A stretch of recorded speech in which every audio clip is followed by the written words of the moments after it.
இப்போ நம்ம இருக்கிற இந்த புதுசாக பளபளன்னு பெயிண்ட் அடித்து பிரமாதமாக இருக்கிற இந்த கோயில் வந்து பிரத்யக்ஷநாத சுவாமி கோவில் அப்படின்னு பேர். ஒரு மிக பழைய சிவாலயம்.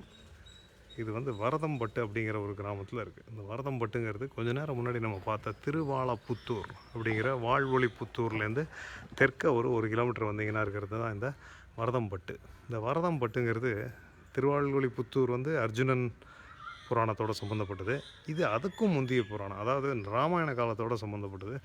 பரதனுடைய கால் பட்டதுனால இந்த ஒரு ஊர் வந்து பரதன் கால் பட்டு அப்படிங்கிறது மருவி வரதம்பட்டுன்னு ஆயிருக்கு. ஸோ இதை ஒரிஜினலாக பார்த்திங்கன்னா இது பரதனுடைய கால்பட்ட ஊர். ஸோ ராமாயண காலத்துலேருந்தே இருக்கக்கூடிய ஒரு தலம் தான் இந்த வரதம்பட்டு. இங்கே ஒரு அக்ரஹாரம் இருக்குது, நல்ல ஓரளவுக்கு நிறைய பேர் இருக்கிற ஒரு அக்ரஹாரம். கோயிலை வந்து நல்ல முறையில் அவங்க பராமரிக்கிறாங்க. இங்கே பெருமாள் இருக்கார், ஆஞ்சநேயர், அம்மன் கோயில், எல்லா கோயில்களுமே இங்கே வந்து இருந்து விழாக்கள்லாம் ரொம்ப சிறப்பாக நடக்கிறது. ஸோ இந்த வரதம்பட்டியும் பார்த்துக்கிறவர் வந்து நமக்கு திருவாலப்புத்தூரில் காமிச்ச அந்த சிவாச்சாரியார் தான் இந்த கோயிலையும் பார்த்துக்கிறவர். இந்த கோயிலோட தலவிருட்சம் தான் இந்த வன்னி மரம்.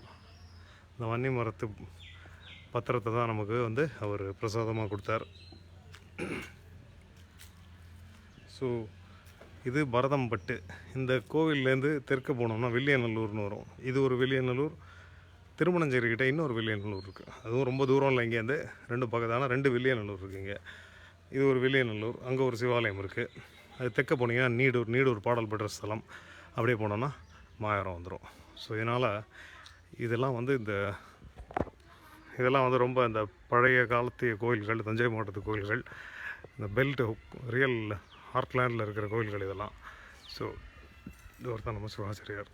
ஸோ நேரம் கிடைக்கும்போது நீங்கள் இந்த வரதம்பட்டு, வாழ்வொளி புத்தூர், தலைஞாயிறு, அப்புறம் திருக்குறக்கு காவல், திருப்புன்கூர், வைத்தீஸ்வரன் கோயில், பந்தாநல்லூர், இந்த எல்லா கோயிலும் இருக்கிற இந்த பெல்ட்டுக்கு வந்தீங்கன்னா ஏகப்பட்ட கோயில் அள்ளிட்டு போகலாம்.